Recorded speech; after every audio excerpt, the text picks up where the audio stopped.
हुकूमत का, पीटीआई का 10 साल कि ये हमारे पास फंड्स नहीं हैं, इससे बड़ी मैं समझता हूँ कि और यानी हकायक को मस्क करने की और कोई कोशिश नहीं हो सकती। सवाल ये पैदा होता है कि इनको कौन वापस लेके आया, ये दोबारा किस तरह ये पाकिस्तान का अमन खराब हो गया, किस तरह केपी दोबारा दहशतगर्दों के हाथ में चला गया।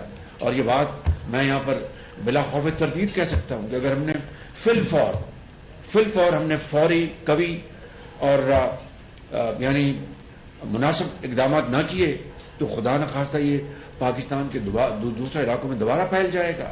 किसने कहा था कि ये जिहादी हैं और ये पाकिस्तान के दोस्त हैं, और किसने कहा था कि जनाब ये अपने इन्होंने हथियार डाल दिए और जनाब ये बिल्कुल पाकिस्तान के अमन और तरक्की में कि ये हिस्सा होंगे। दहशतगर्दी जो नासूर ॿीहर कर खणी रहियो आहे। सवाल आहे त दहशतगर्दनि खे केपी में कंहिं वापसि आंदो। दहशतगर्द ॿीहर कीअं मुनज़िम थिया। कंहिं चयो त ही जिहादी आहिनि ऐं हथियार फिटा करे पाकिस्तान जी तरक़ीअ में किरदार अदा कंदा। वज़ीर आज़म शहबाज शरीफ जो वफ़ाक़ी काबीना खे ख़िताब। शहबाज शरीफ चयो आहे त 10 सालनि ताईं केपी में पीटीआई जी हुकूमत हुई। दहशतगर्दी जे ख़ात्मे लाइ 417 अरब रुपया ॾिना विया। इहा रक़म किथे ख़र्च थी, सख़्त क़दम न खयां त दहशतगर्दी जी लहर समूरे मुल्क में पखिड़िजी वेंदी।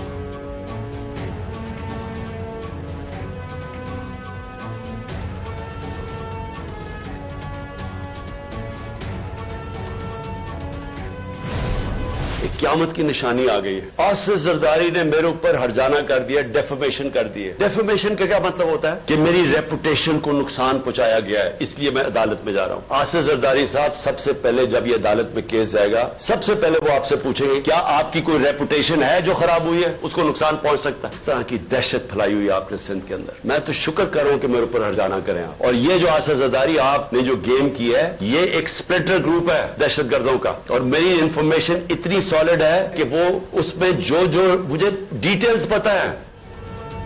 आसिफ जरदारी अदालत वञण जो शौक़ पूरो करे संदसि साख आहे कहिड़ी जंहिंखे नुक़सान पहुतो। अदालत बि खां साॻियो सवाल कंदी, तव्हांजी साख आहे किथे। इमरान खान अॻूणे सदर ते क़त्ल जी साज़िश वारनि इल्ज़ामनि खे वरजाए छॾियो। संदसि चवणु हो त ही मूंखे बम धमाके में माराए छॾींदा ऐं चवंदा त मुल्क में दहशतगर्दी जी लहर हुई ऐं इमरान खान मारिजी वियो। इमरान खान असेंबली टोड़ण खे बहितरीन हिकमत अमली करार ॾींदे चयो त दहशतगर्दी जो जवाज़ ॼाणाए इलेक्शन मुलतवी नथी करे सघिजे। पेशावर धमाके खे अञा 24 कलाक मस थिया हुआ त गवर्नर इलेक्शन मुलतवी करण लाइ ख़त लिखी छॾियो। जेके तालिबान अफ़गानिस्तान मां वापसि आया आहिनि उन्हनि खे मारणो पवंदो या वरी कंहिं सेटल करणो पवंदो। जनरल बाजवा सां जनरल फैज़ मामले ते इख़्तिलाफ़ थिया हुआ। मुंहिंजी ख़्वाहिश हुई त अफ़गान सूरत हाल सबबि जनरल फैज़ DG ISI रहे।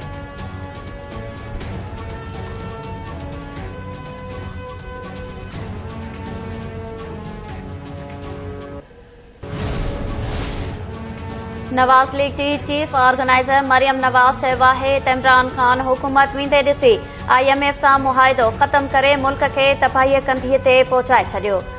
असां ॾुखिया फ़ैसिला करे मुल्क खे श्रीलंका बणिजण खां बचाए वरितो आहे। बहावलपुर में वर्कर्स कन्वेंशन खे ख़िताब कंदे मरियम नवाज़ चयो त नवाज़ शरीफ ऑपरेशन करे दहशतगर्दी ख़त्म करे मुल्क में अमन अमान क़ाइमु कयो। इमरान न्याज़ी सज़ा आयल दहशतगर्दनि खे आज़ाद करे छॾियो ऐं कंहिं उहिदे जी मुहताज नाहियां। अवाम जी मोहबत ई सभु कुझु आहे। ईंदड़ आम चूंडुनि में इमरान खान खे माइनस करे छॾींदासीं। मुल्क में महांगाई जी ज़िम्मेवार PTI जी गुज़िरियल हुकूमत आहे। IMF सां मुआहिदे ते अमल करणु असांजी मजबूरी आहे। बहावलपुर में वर्कर्स कन्वेंशन खे ख़िताब कंदे घरू वज़ीर राणा सनाउल्ला चयो त नवाज़ शरीफ हमेशह मुल्क खे बहराननि मां कढियो आहे। नवाज़ शरीफ खे साज़िश तहत इक़्तिदार मां कढियो वियो। आम चूंडुनि में मुल्क लाइ नासूर बणियल इमरान खान खे हमेशह लाइ माइनस कयो वेंदो।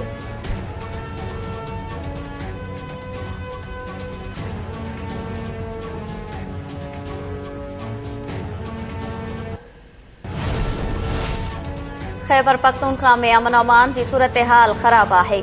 आम चूंडुनि जी तारीख़ मुक़रर करण खां अॻु सूरत हाल खे नज़र में रखियो वञे।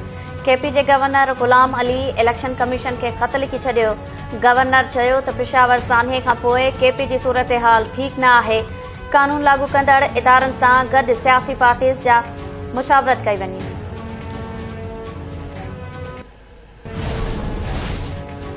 दहशतगर्दनि खां केसि ताईं डिॼंदासीं। चयो वञे थो त दहशतगर्दनि खे फिलाणे शहीद छॾियो, दहशतगर्दनि सां ॻाल्हियूं कयो, उन जे विच में रियासत ऐं रियासत जी अमलदारी किथे आहे। सुप्रीम कोर्ट जे जस्टिस काज़ी फाइज़ ईसा हिक केस जी ॿुधणी दौरान पेशावर साने बाबति रिमार्क्स ॾींदे चयो त अॼु दहशतगर्द 2 माण्हू मारनि था, सुभाणे 5 मारे छॾींदा।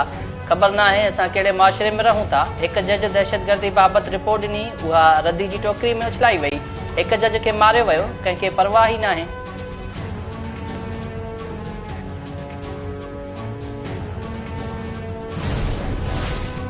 इलेक्शन कमीशन के धमकियूं ॾियण वारे केस में पीटीआई जो गिरफ़्तार अॻवान फवाद चौधरी ज़मानत ते अडियाला जेल में आज़ाद। अदालत के हुक्म ते 20,000 रुपयनि जा ज़मानती मचलका जमा कराइण बाद फवाद चौधरी के आज़ाद कयो वियो। फवाद चौधरी जो चवणु आहे त इमरान खान के माइनस नथो करे सघिजे। मुल्क माइनस न पर प्लस थियण सां तरक्की कंदो। इदारनि ख़िलाफ़ नाहिया, उन्हनि खां सवाइ मुल्क हली नथो सघे। गिरफ़्तारी ते शाहिद खाकान, हनीफ अब्बासी ऐं मुस्तफ़ा नवाज़ खोखर तरफ़ां आवाज़ उथारण ते संदन थोराइतो आहियां।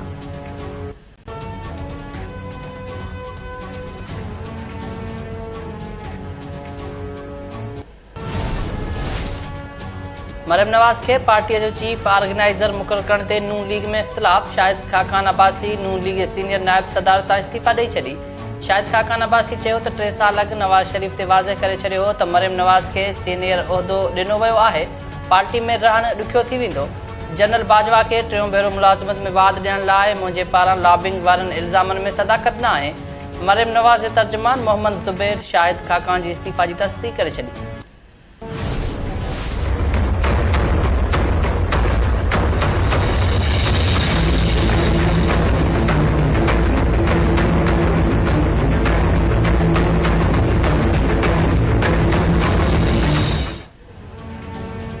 पेट्रोल ऐं डीज़ल महांगो करण खां पोइ IMF जे मुतालबे ते अवाम मथां बिजली बम्ब खेराइण जूं तयारियूं। मार्च खां अगस्त ताईं बिजली 7 रुपयनि खां 10 रुपयनि ताईं फी यूनिट महांगी कई वेंदी।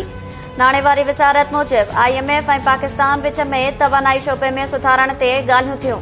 IMF बिजली ऐं गैस सेक्टर में 4,100 अरब रुपया गर्दिशी कर्ज़ ख़त्म करण जो प्लान तलब कयो आहे। मार्च में बिजली 3 रुपया फी यूनिट, मई में 70 पैसा महांगी थींदी। हुकूमत पारां 100 यूनिट्स बदिरां 300 यूनिट्स ताईं बिजली इस्तेमाल कंदड़ सार्फिन खे रिलीफ ॾियण जी तजवीज़।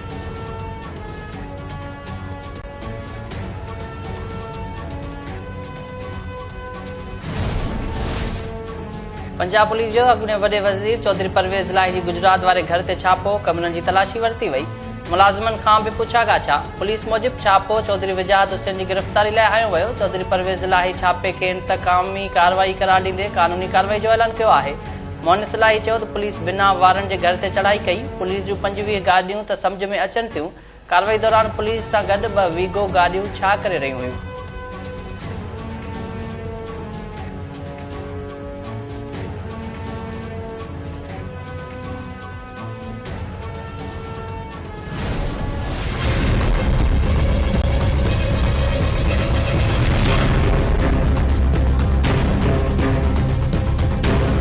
सिंध के हर शहर में मेरी प्रायोरिटी ये होगी इंशाअल्लाह ताला कि खवातीन के लिए मखसूस जो बसेज हैं वो बनाई जाए। इसका कतई मतलब ये नहीं है कि खवातीन सिर्फ इन बसेज में ही बैठ सकती हैं। तो जितनी भी बसेज हैं उन सब में खवातीन के लिए रिजर्व सीट्स हैं। लेकिन क्योंकि ये हमने खुद देखा है कि जब हम सफर कर रहे होते हैं कि जितनी रिजर्व सीट खवातीन की है उसमें बसेज में उससे ज्यादा खवातीन बस में सवार होती हैं, तो एक अच्छा फील नहीं आ रहा होता कि खामाखी उन हमारी माओ उन बहनों को जो उस तकलीफ से गुजरना पड़ता है। तो इसलिए यह फैसला किया गया। ट्रांसपोर्ट वारे सूबाई वज़ीर शर्जील इनाम मेमून कराची में औरतुनि लाइ पिंक बस सर्विस जो इफ़्तिताह करे छॾियो। शर्जील मेमून चयो आहे त औरतुनि जी मज़बूत थियण सां पूरो ख़ानदान मज़बूत थींदो आहे। कोशिश आहे त ॿियनि शहरनि में बि औरतुनि लाइ बस सर्विस शुरू कयूं।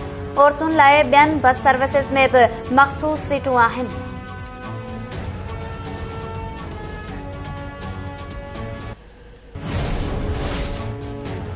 M6 motorway mega corruption case में अहम अकबर आई। ठारू शाह में नेब टीम जी पुलिस जी मदद सां ठेकेदार रहमतुल्लाह सोलंगी जे बंगले ते चढ़ाई। नेब पारां रहमतुल्लाह सोलंकी जे बंगले खे कड़ो चाढ़े केतिरा ई कलाक झड़ती वरती वई। सहाफ़िन खे बि मीडिया कवरेज खां रोकियो वियो।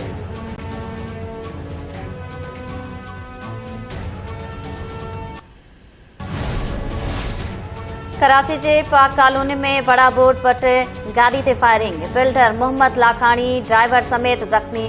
पुलिस मूजिब मोटरसाइकिल सवार हथियारबंदनि गाड़ी ते फायरिंग कई।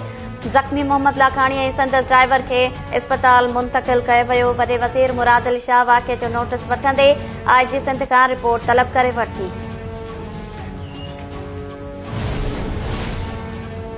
मुल्क में घाटे टोड़ महांगाई खिलाफ सिंध जे मुख़्तलिफ़ शहरनि में एहतजाज। सामारे में अटो महांगो थियण खिलाफ पोरेतुनि गाह खाई अनोखो एहतजाज कयो।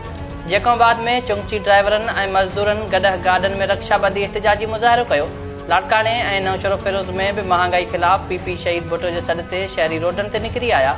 महांगाई खिलाफ एहतजाज कंदड़ जो चवणु हो त मौजूदा हुकूमत ग़रीब अवाम खां ॿिनि वेलनि जी मानीअ जो हक़ बि खसे वरितो आहे।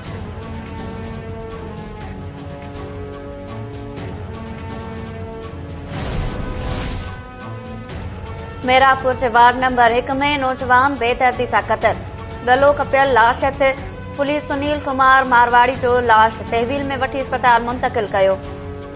वारसनि जो चवणु आहे त सुनील कुमार राति देर सां घरां निकिरी वियो हो। खेसि बेदर्दी सां क़तल कयो वियो।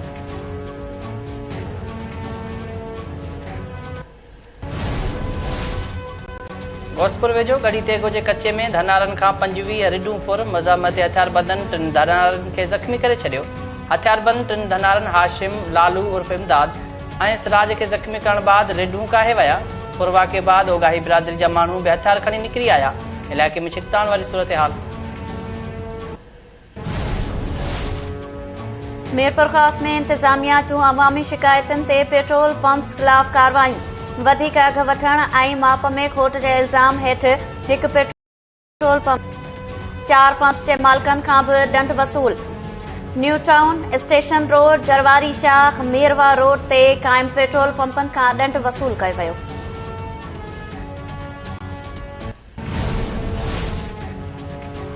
पीपल्स पार्टी अॻवान शर्मिला फारूकी बस ड्राइवर बणिजी वई। पिंक बस सर्विस जी इफ्तिताह दौरान शर्मिला फारूकी बस हलाए सभिनी खे हैरान करे छॾियो। शर्मिला फारूकी बस ड्राइव करण वारी वीडियो सोशल मीडिया ते बि शेयर करे छॾी। संदसि चवणु हो त हुन पीपल्स बस सर्विस जी पहिरीं औरत ड्राइवर हुअण जो बि एज़ाज़ माणे वरितो आहे।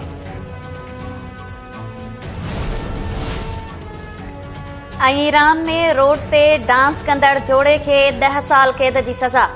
21 वरनि जे इश्तियाक़ हकी ऐं संदसि मंगेदे अमीर मोहम्मद अहमदी डांस जी वीडियो ठाहे सोशल मीडिया ते शेयर कई। परॾेही मीडिया मूजिब जोड़े खे बदउनवानी जिस्म फरोशी ऐं प्रोपेगंडा जे इल्ज़ाम हेठि 10 साल कैद जी सज़ा ॿुधाई वई।